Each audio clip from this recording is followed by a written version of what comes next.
புவனகிரியைச் சேர்ந்த 16 வயது சிறுமியை பாலியல் வன்கொடுமை கடந்த 3 ஆண்டுகளாக நண்பர்களுடன் சேர்ந்து செய்த அண்ணன் முறை உறவு கொண்ட இளைஞரை தற்போது போலீசார் கைது செய்திருக்கிறார்கள்.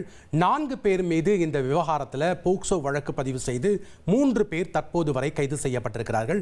ஒருவரை தீவிரமாக தேடி வருகின்றனர் சிதம்பரம் காவல் நிலைய போலீசார். விவரங்களை கேட்டு பெறலாம். செய்தியாளர் கண்ணதாசன் இணைப்பில் இணைகிறார். வணக்கம் கண்ணதாசன், இந்த விவகாரம் எப்படி வெளியே வந்தது? தற்போது இந்த விவகாரத்தின் முழு பின்னணி என்ன? வணக்கம்.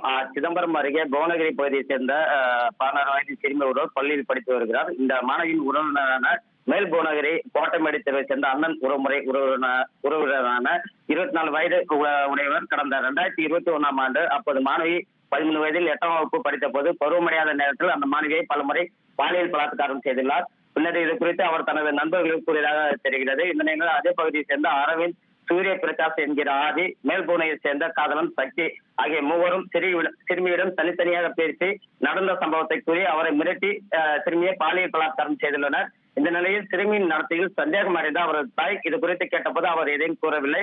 இதையடுத்து சிறுமியின் தாய் தனது மகளை சென்னையில் உள்ள சிறுமியின் சித்தி வீட்டிற்கு அழைத்து சென்று விட்டுள்ளார். அங்கு சித்தி சிறுமியிடம் கேட்டபோது நடந்த சம்பவங்கள் குறித்து சிறுமி தெரிவித்துள்ளார். இதனால் அதிர்ச்சி அடைந்த சிறுமியின் சித்தி சம்பவம் குறித்து சென்னை காவல் நிலையத்தில் புகார் கொடுத்துள்ளார். அவர்களது தவறின் பேரில் சிதம்பரம் அனைத்து மகளிர் காவல் நிலைய போலீசார் இந்த புகார் பெற்றுள்ளனர்.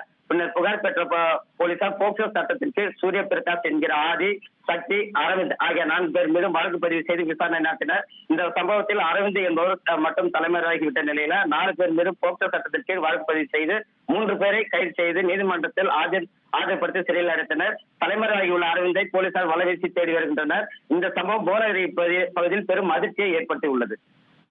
நன்றி கண்ணதாசன், உங்களுடைய தகவல்களுக்கு. உங்கள் தந்திவன் தொலைக்காட்சியில் காவலன் வியாழந்தோறும் இரவு 8 மணிக்கு காணத் தவறாதீர்கள்.